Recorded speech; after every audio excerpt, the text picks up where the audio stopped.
Oh, yeah. Movies, movies. Oh, yes. What's happening, party peoples? Bobo here with BrassReel Brothers. Thanks for joining me for another episode of BrassReel Tonight. Hope you guys had a great weekend. Man, I know I did. It was a busy one, but it was a good one. Not a lot of crazy stuff happened over the weekend, except I did my CANDYMAN review, which we're going to talk about that in a little bit. But, you know, I was just waking up this morning thinking about everything that I'm doing, getting going from all the stuff that I get set in the morning before my live stream. And then I'm just working on 1,000 things at once. But at the same time, I was like, man, I'm really enjoying my life and what I'm doing. And I'm slowly gaining a little bit of progress on my channel, you know, slowly but surely. So I just was grateful, you know, so thank you to everybody. I just want to say thanks to everybody who's tried to help me out with the channel, tried to support it a little bit with me, and the people that watch my videos all the time and sharing them with everybody. It's awesome. So it has grown a lot since I started it. So I just wanted to say thanks. Obviously, I'm not anywhere near where I want to be, but you guys can help me with that. So if you haven't done so already, hit that subscribe button. Check out all the videos on there. I got all kinds of reviews. I got them situated in different sections, Halloween, some Christmas stuff, a lot of things about James Bond. I got some martial arts stuff here. Anyways, it's just all fun edited reviews. And I do my live stream every Monday through Thursday at 1 o'clock p.m. Central. So join me, guys, all the time. And if you can't comment on during the show, and feel free to, anybody that wants to join in and comment on anything, any questions you got, you think I might know the answer to, or you want to hear my opinion, anything like that, send it in to the comment right away. I'll answer to it. If I know the answer, I'll give you what I know, and I'll definitely tell you what I think.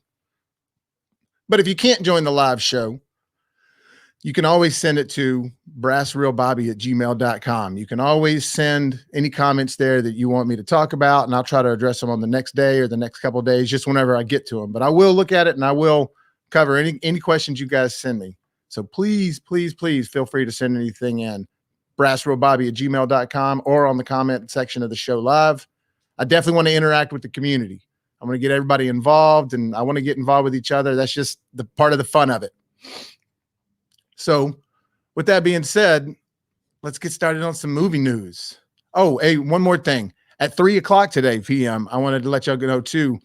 So over the weekend now on Saturdays, me and my buddy Esmaniac, who's in the UK, we're going to do our trilogies and beyond discussions, where we discuss all the trilogies that we love, or anything beyond trilogies, meaning if there was 4 of them, if there was 5 of them, 6 of them, whatever, but it has to be at least 3.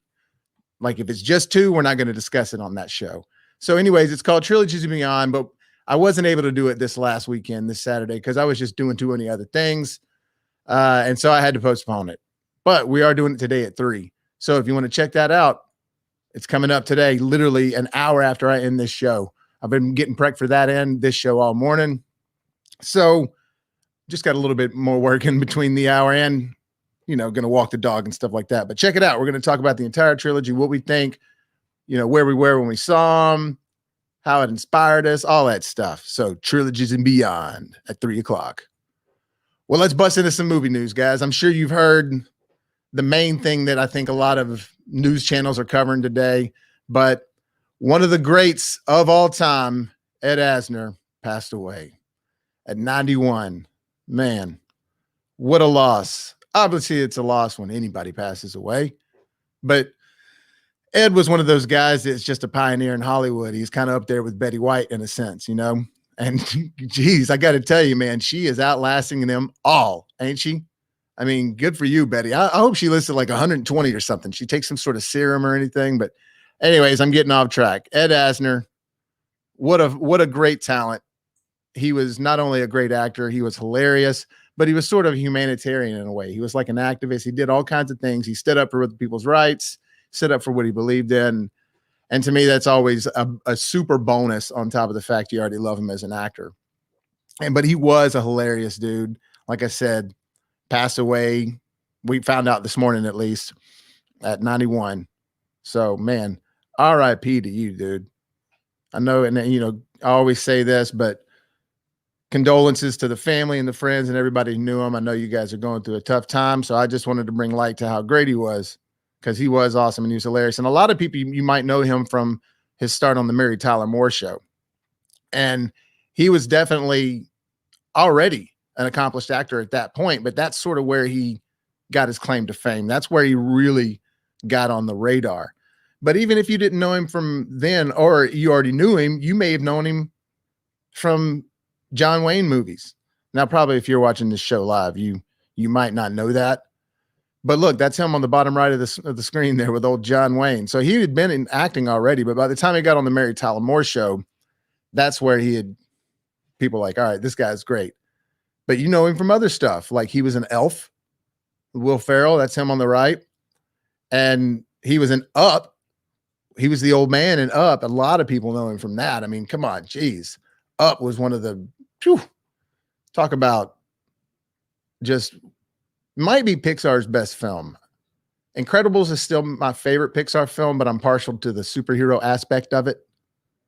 But Up is, man, I mean, I don't care who you are, and I'm not trying to be all like Larry the Cable Guy, but that is a film that'll just bring you to tears, and you'll learn something from it, and you'll have a good time with it. You know what I'm saying? It covers all bases, but everybody knows that opening scene, just like you're just you're just bawling your eyes out. But my favorite thing that Ed Asner did was on Curb Your Enthusiasm. To me, that was where he really shined, and that was the funniest stuff that he did. And that's not the best picture of him right there. Believe it or not, I was having a really hard time finding a shot of Larry David and Ed Asner in this scene that he's in on one of the episodes of Curb Your Enthusiasm. And this HBO logo is covering it up. But thankfully, I got a scene I'm going to show y'all here real quick of him that is just so funny. But he plays the father of this like acupuncturist that Larry's trying to deal with. If you guys ever watch Curb Your Enthusiasm, you know that show's ridiculous. It's all over the top. And if you like Seinfeld, then you probably like Curb Your Enthusiasm. It's an uncomfortable show, but it is so funny. And when I say uncomfortable, just because Larry does just the most, he's just a guy that is embarrassing. He's uncomfortable the entire time, but he's hilarious. And it's got that Seinfeld humor to it, obviously.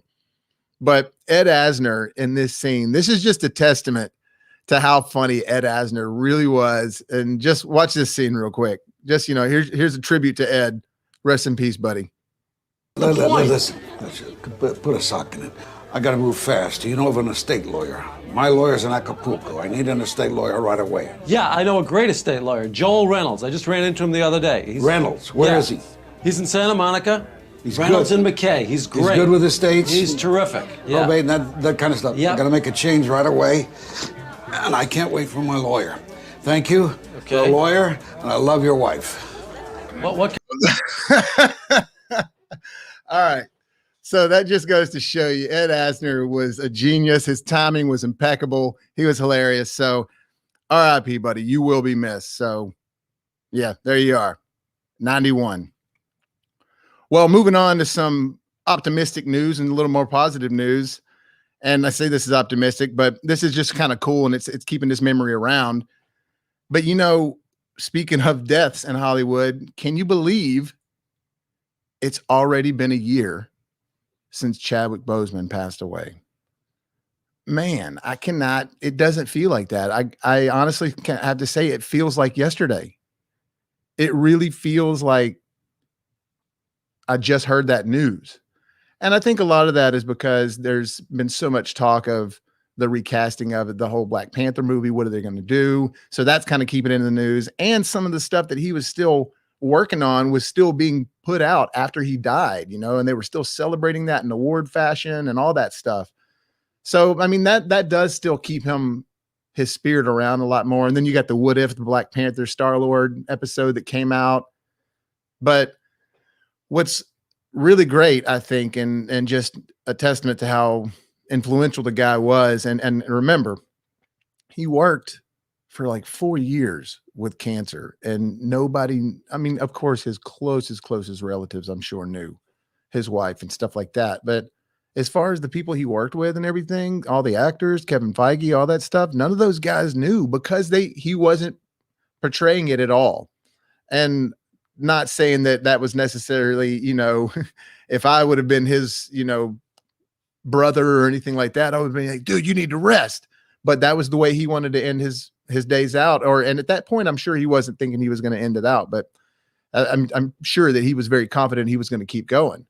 But it was just really nice because today, all these people put up some really cool tributes to the anniversary of his death, just remembering him, and people like Viola Davis, people like Michael B. Jordan, and they're putting up comments and putting up pictures with him. And boy, I got to tell you, when you're looking at these pictures, and they were all Twitter pictures. So they just, honestly, they download and don't transfer the proper way on here. I would have put them on, but just some of the stuff, man, it just will bring you to tears, especially looking at the pictures and reading the comments.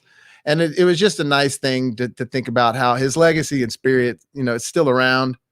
And that's just the kind of effect that he had as an actor, that all these people are just being like, man, I still can't believe you're gone. And his legacy will live on. So again, I know I said that was moving on to some optimistic stuff, but it is in my eyes, because I like it when people can move on with losing somebody like that, and everybody can move forward in the right way rather than just focus on the terrible tragedy of it all. Because yes, it's a tragedy. Anytime anybody, has to go out, it's a tragedy, but it's nice to know that they're doing what he would have wanted, because that's the way he lived. He just kept moving. He kept pushing forward. So anyways, rest in peace a year later, Chadwick. You got a lot of people that loved you. Well, moving on to some actual like Hollywood box office news and stuff like that. So I feel like I got something in my eyeball. I don't know what it is. It's killing me. Maybe it's this hair strand. I don't know.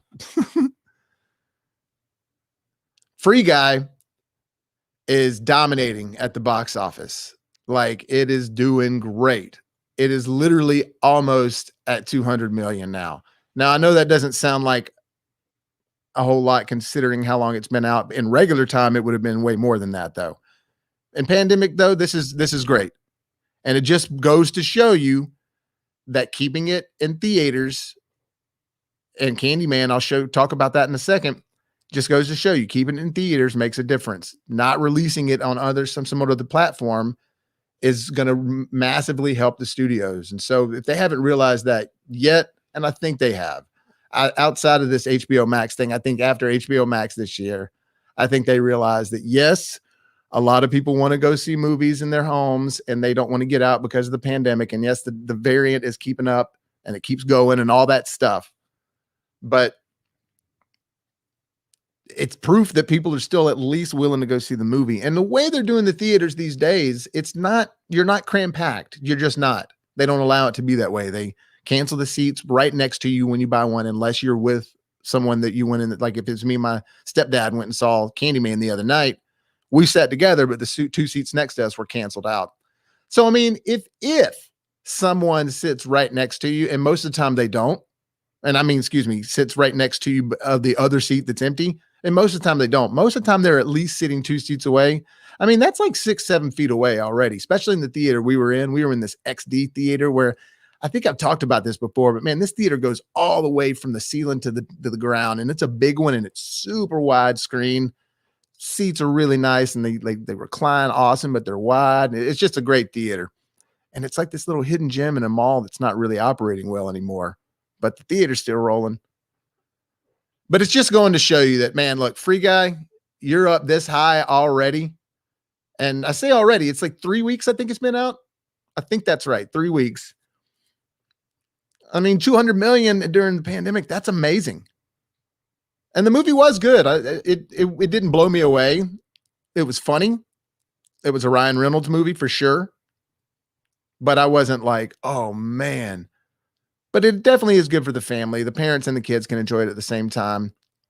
I mean, it's a little borderline, not going to lie, but it's still really good. They knew what they had on this one though. And they succeeded. I mean, that's a lot of money right now. So good for you guys. Good for Free Guy. Now, this has excited me. We got any Resident Evil fans out there? I love Resident Evil. Now, I'm not talking about the movies. I'm talking about the game. I love the Resident Evil game. Now, the news I have is about a Resident Evil movie, but ultimately, when the Resident Evil movies came out, the first one, all right, look, it was all right. I was satisfied enough with it. It kind of led to the umbrella idea, and the way she was coming out at the end really made you think that they were going to lead straight into like the Resident Evil 2 game storyline, because she came out at the very end and she was in front of the police station. So you're like, oh, this is badass. This is really going to work. And then they just took it off into this action weird. I don't know. It was just really awkward, the direction they chose to take it, in my opinion. The second one was really bad. I didn't like that one. I thought it was just a huge letdown from the first one. However, I do like the third one, Extinction. There's something about that one that just works for me. And maybe it's because I love Ali Larter and I've got a little crush on her. But don't get me wrong, Milla Jovovich is awesome too. She's gorgeous. She's talented. She even sings and stuff like that. She does music on the side. And I mean, she's awesome. She's definitely good at what she does. She's not the problem with these movies, though. It's just the direction they go in. I'm just not sure if I care about the way she looks. It's not my thing. I don't know. But they got the Resident Evil new one coming out called Welcome to Raccoon City, which apparently, according to everything that they're talking about, it's going to actually rely way more on the game. It's going to, as far as the feel of it, because that's what fans want. And I think if they take it that right direction towards the way the games felt, it really does have a creepy vibe and a cool little origin backbone to Resident Evil itself. Like the whole ongoing series does connect, even 7 and 8, even though they're a reboot. Those two are kind of like my favorite ones of the series. Biohazard, the one on the, so right here, I'm showing a picture of Resident Evil Biohazard, and then Resident Evil Village is on the right, which came out this year. Both of these games were spectacular. Really well done as far as horror games. The fear was there. It scared you, but the quality of gaming was there as well. Still felt like Resident Evil, but what they did is took it to the first person perspective. And they put you in this like horror in this house in Louisiana with like these hillbillies and stuff like that, which that to me was phenomenal. And the second one continues from that one, but that it takes you like overseas to this sort of castle-esque house but then you're also in the woods. It still really works. It's still really well done. And it continues with the lore that you already knew with Resident Evil, that you were already familiar with, that you already knew from the games. And now recently they've done the remakes of part 1, 2, and 3, which have been great. Those have been awesome. But the beauty about these right here, Resident Evil 7 and 8, which are dually connected to each other, this was the first person they had ever done in the games. And so both of these are first person, where the other ones were like third person and it was like a fixed layout, where this is full on first person. You're running around. And they're apparently going to kind of base more of this off of that feel. And right now with some of these shots, you've just got, it already looks like Resident Evil 2. I mean, it just already does with the cop and her, and they're in these like little sort of hallways. In fact, I even have more of an extended shot right here. And yeah, I mean, that just looks good. That feels more like the game that you're used to, because the Resident Evil games are based on all these corridors and things are jumping out at you. And most of the time when they're jumping out at you, they're things you've never seen before. Like this thing. Oh my God. What is that? So that's more along the lines of what I'm used to seeing in a Resident Evil game. Something that's really going to scare you like that and be like, oh God, that's jacked up.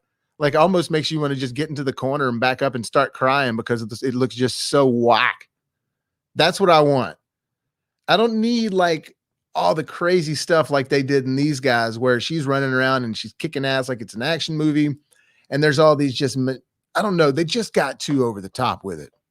And don't get me wrong, the games do get a little over the top, but they're games. They're allowed to stretch that a little bit. But when you convert that to film, it's the same thing with comic books. When you convert that to film, you've got to tone it down just a little bit. You got to narrow the scope just a little so you're not losing the audience, honestly. And to me, I'm confident in this new one, especially from everybody saying that they're really trying to go with what the fans want and the way the feeling of the first game was, or the game series itself is. And there are certain games that are better than others, but as a whole, the Resident Evil series has always been one of my favorites. It's been one of the staples in modern day gaming since sort of day one, since PlayStation 1 is when Resident Evil came out. And I mean, it's lasted since. And they don't just crap out games left and right, kind of like certain franchises, Assassin's Creed.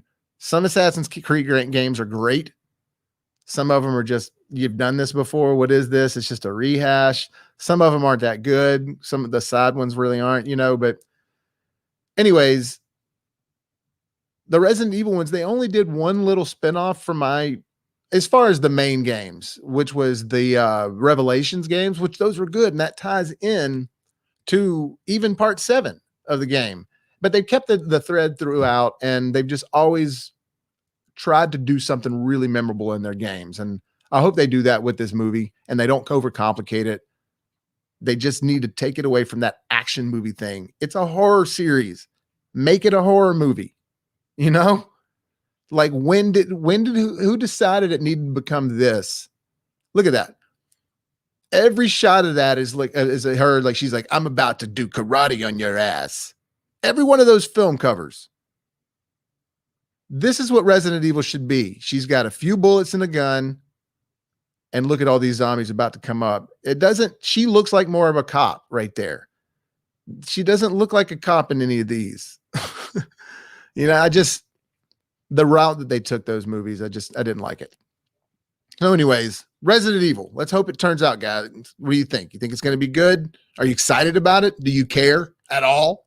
I do, because I love the franchise and the games, and I really want them to do it the right way, because if they make the right movie based on what the feel of the games are, it could be great.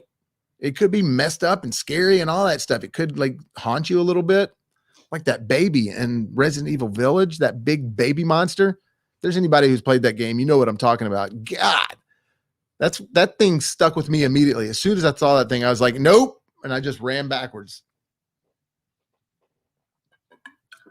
But I'm hoping it's going to be good. But switching gears just a little bit with horror, CANDYMAN. I saw that over the weekend. Actually, I saw it late Thursday night. Not late Thursday night, like 7. That's late for me these days. But it's doing well for a horror film. 22 million on the weekend is great. I mean, let's remember, Free Guy did 26. So the problem is I'm not sure that CANDYMAN has a global release like Free Guy does. I'm not, even though it would do well, I think, because the foreign markets do like horror films. They love horror films. So I just don't know if this had the money for distribution on a horror film on a global level, but you never know. It could get to that, especially starting out with a $22 million debut. They might see that as an opportunity to, hey, let's bank on this. Let's get this out there. Let's make some more money, because I mean, if they spend a couple more million off that 22 that they've made, spend it on some marketing overseas, you never know. You might have a lot of money made from this. And Nia DaCosta is the girl who directed it. And I've talked about her, and look, this movie was really good. Now I'm not going to spoil anything. I'm really not. I'm not going to try to get into that or anything, but it was really good. I thought she did an amazing job, and she's doing the upcoming movie, The Marvels, which is the sequel to Captain Marvel, which oddly enough has Teyonah Parris in it as Monica Rambeau. And she's in this movie. Teyonah Parris is the lead. But not only was the movie a great take on everything that's going on right now, and a lot of racial injustice and social injustice, and it was a social commentary on thing in our modern existing problems in our, America. But it was an amazing tie-in to the first one. I'd never seen a movie that was 20 years later, practically, that tied in that well to the first one. It truly felt a part of it. Now, don't get me wrong. 2018 Halloween, and I say this in my review, which, by the way, check out my review, guys, on my YouTube channel. If that you're watching right now. Why did I say that? My YouTube channel. I'm just so used to advertising outside of here, but no, check it out. Check out my review. You'll see, I'll get in depth on all the details, and it's not a spoiler one or anything, but it'll definitely make you decide if you want to watch the movie or not. And I'm not really going to get into the spoilers or anything like that either now, but I just do want to say that it was a great connection to the first one. Like I said, the 2018 Halloween connected well enough and it was good, but it does feel like there's a 1978 Halloween and there's a 2018 Halloween. This movie feels a lot like the original 1992 Candyman.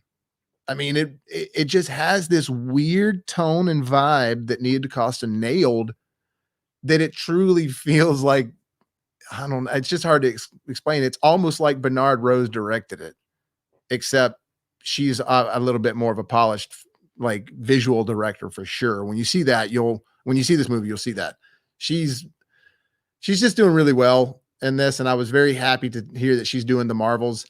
A lot of people are polarized with this film though. And that's kind of what I'm going to talk about with it a little bit, because some people are not liking the route that they took.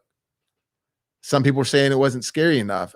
I do think it could have been a little more terrorizing. And I said that in my review as well. But I don't think it was not scary. It was scary and it was very, very creepy and it had a very eerie tone, but it had this haunting lore and what's the word I'm looking for?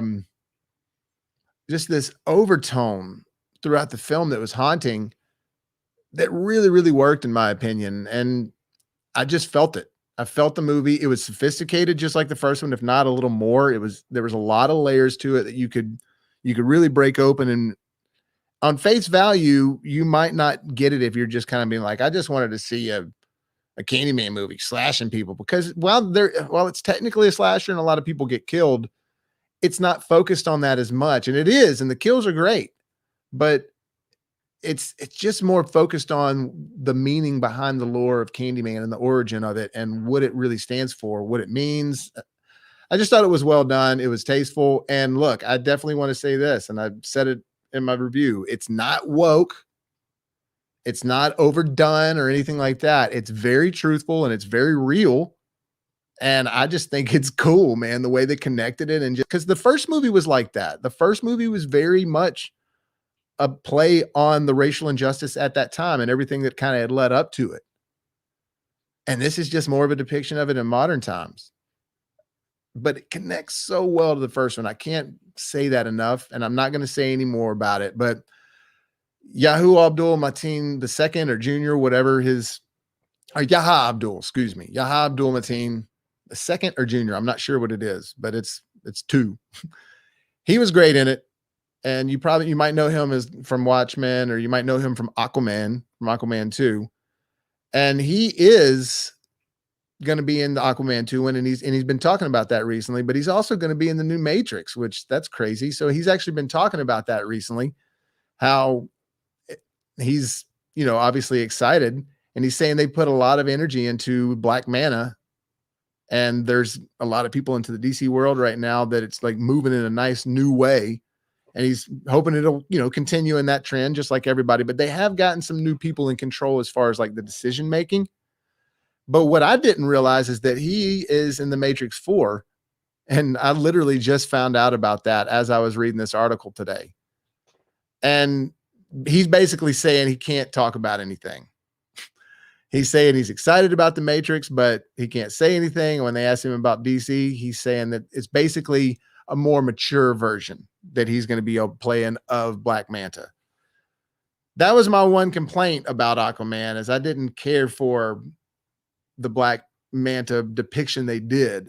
It's not that I don't like Yaha. I think he's a great actor. I really do. And I hope I'm saying that right. Yaha Abdul. He's a great actor. I thought that he was kind of cheesy and silly. But in this one, he's basically saying hopefully we can present a more well-rounded version of David Kane, but he can't say anything else. Which I get it. I mean, it's DC. They don't want to say anything. And it is amazing, though, not only how much they want to keep this stuff tight-lipped, but the amount of people that are just wanting to ruin and spoil stuff these days. Like, come on, guys. You can't say a damn thing without somebody really digging into it. I mean, and yeah, that's because the internet, and you're always going to have trolls, but it's just terrible. They literally can't. It's like, nope, nothing. And you got Mark Ruffalo doing his crazy stuff on Jimmy Fallon. You got Tom Holland leaking stuff accidentally on Twitter. Would you guys think you'd be able to hold that in if y'all are actors and you were on MCU set or a DC set and it was something massively, or like on the set of Scream or something where like the whole thing is like, who did it? Would you be able to keep the secret? Would you be able to just chill and not say anything to anyone?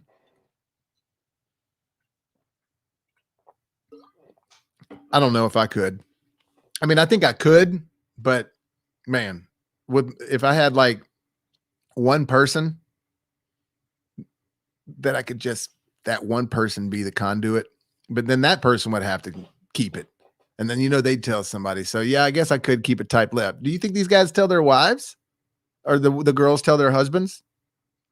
Do you think that they at least have someone, or I don't know, but God, that'd be so hard.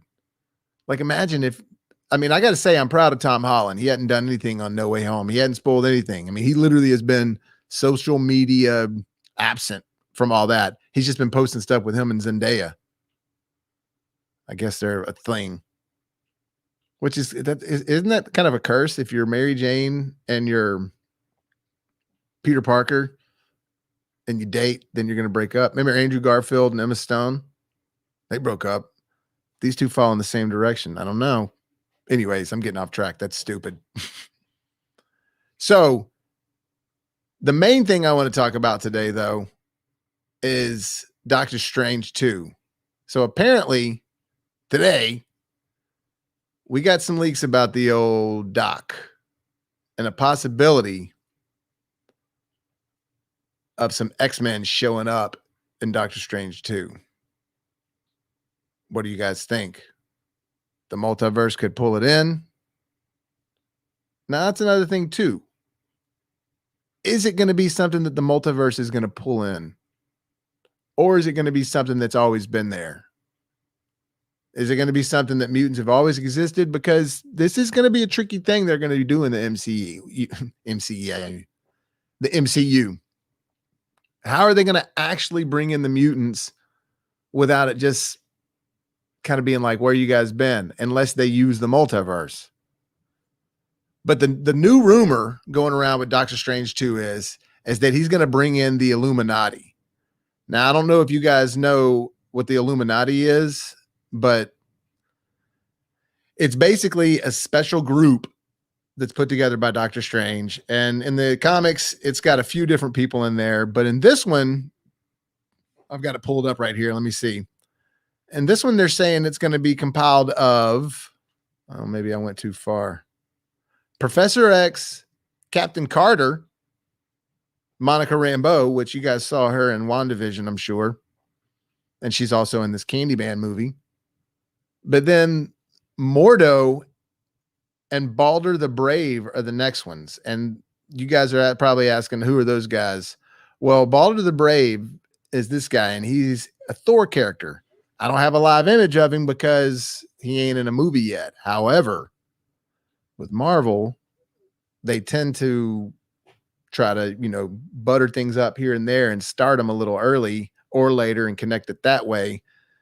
Doctor Strange 2 comes out in February, I think, and I'm not exactly sure when Thor Love and Thunder comes out, but there's a chance that it could connect somehow to that movie and it could be pulled in from Asgard. So maybe he could be part of the Illuminati. And then the other one that they're saying that could be a possibility. And remember, all this is just hearsay at this point. None of it. This is just rumors. But the other one is Mordo, which he's from Doctor Strange. He's the guy on the right there. And I'm not so sure that they're not going to do this one. Like I said, to have those 5, Professor Xavier, Mordo, Balder the Brave, Monica Rambeau, and Captain Carter, excuse me. I mean, that doesn't sound like a great Illuminati to me, just to be honest. And also, if we're going to get Professor Xavier in there, and this is what the Illuminati looks like in the comic books. You got Namor, Reed Richards. I mean, they need to at least wait for them to come in, right? So I'm not so sure that this rumor is true. However, they could be starting an Illuminati and it get ruined, and this becomes the Illuminati somehow. But the question is how are they going to pull Professor Xavier in here. Is this the way they're going to pull the X-Men into the universe by somehow or another Professor Xavier and Doctor Strange connecting? Are the mutants going to be something that have existed the entire time? Or are they going to be pulled in from a multiverse?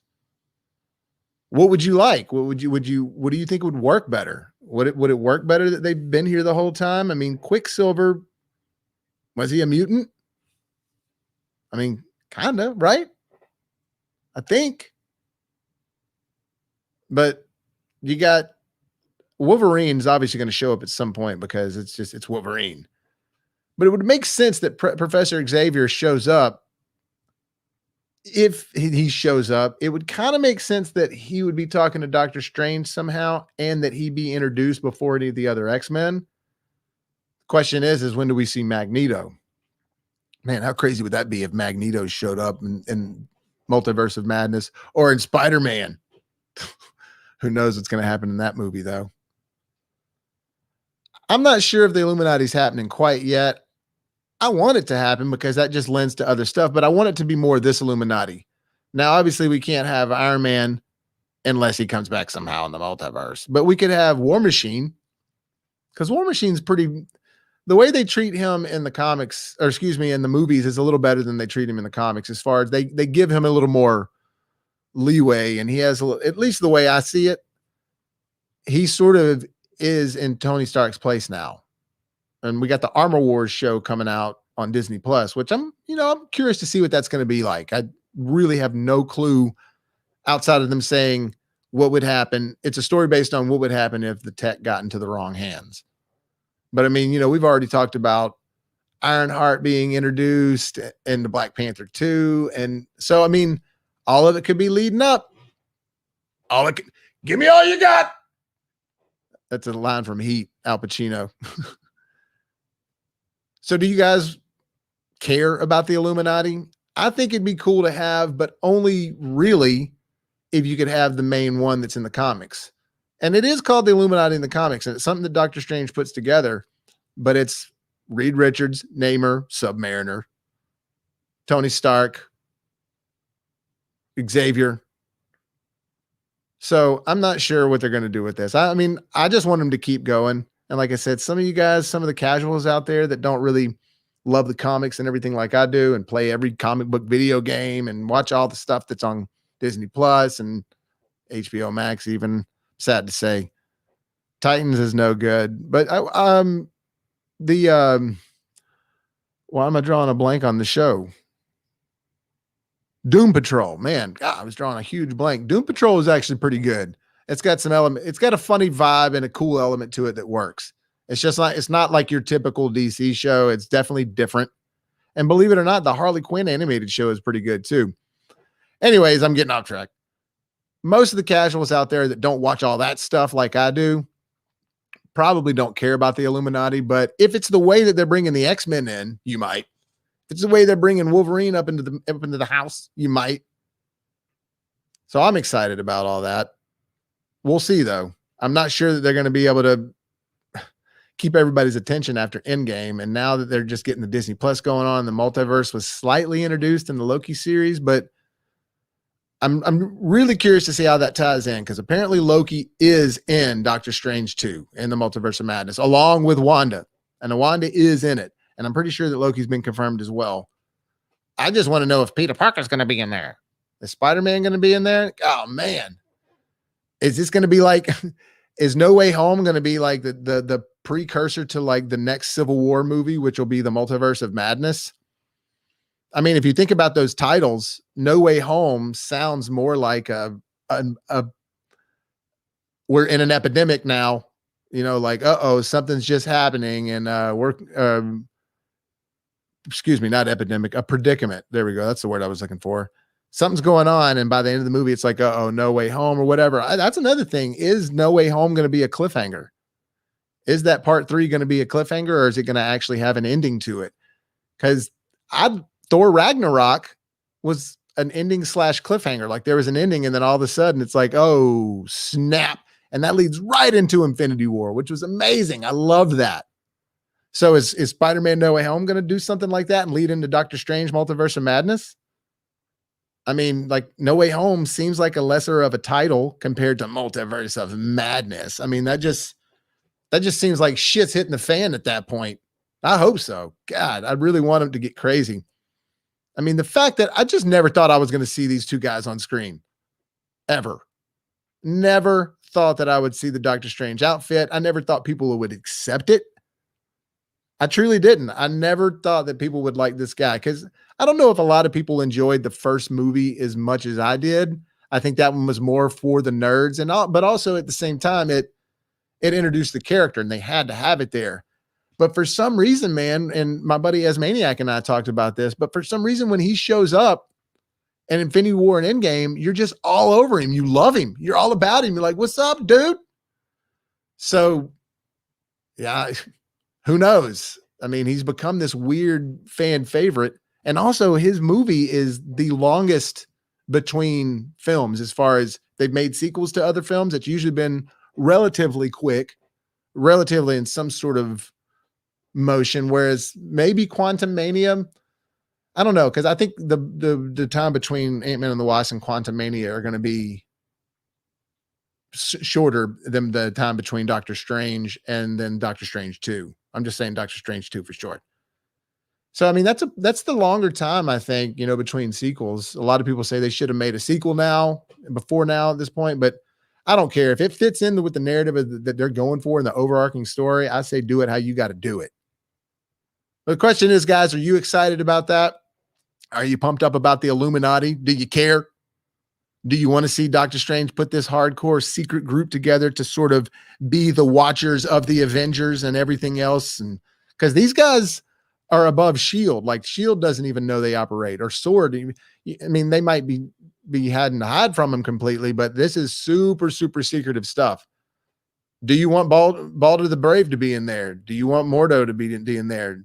Or do you want Captain Carter to be in there, which is kind of interesting to me, but we'll see. I don't know how they're going to have that work. Like I said, this is all a rumor. So there's no full on truth to this. Well, guys, I don't have a whole lot for more you today. I was going to have Rylan with me, but we switched his to Wednesday. He is going to be with me on Wednesday. I promise. So don't fret. He's coming. It ain't going to be anything to where he's just gone. I know I've been saying every week that, oh, he's coming back and he's coming back, and it just ain't never happening. I promise he is coming back for sure. Don't doubt on that. But tomorrow I'm going to have my buddy Asmaniac here. And then Thursday I'm going to have my buddy Asmaniac here. I think we're going to try to do Tuesdays and Thursdays together on that because it's more fun when I have somebody on the show. But also, guys, don't forget to check out my review, my Candyman review, and give it a shot. Like I said, no spoilers. It'll just tell you what's going on, the way I feel, if it's good or bad, if you should go see it or not, but you won't get spoiled on the movie at all. I promise. And also here at 3:00, don't forget, just coming up soon in like an hour and 10 minutes or so, we got the Back to the Future trilogy discussion happening. So that's going to be sweet. And Asmaniac's going to be on there with me. We're usually doing those on Saturdays, but we decided we're going to do it today. I had to push it back. So check that out at 3:00 if you want, guys. Also, if you weren't able to comment on the show today, send me some news or send me some questions, anything at brassreelbobby@gmail.com. I'd be happy to get involved. Like I said, hit me up. Let's get this party rolling. And if you haven't done so already, hit that subscribe button on my channel so you can help us make it to the top. And tomorrow, I'll see you for another show with Asmaniac, and hopefully you can join me today at 3:00.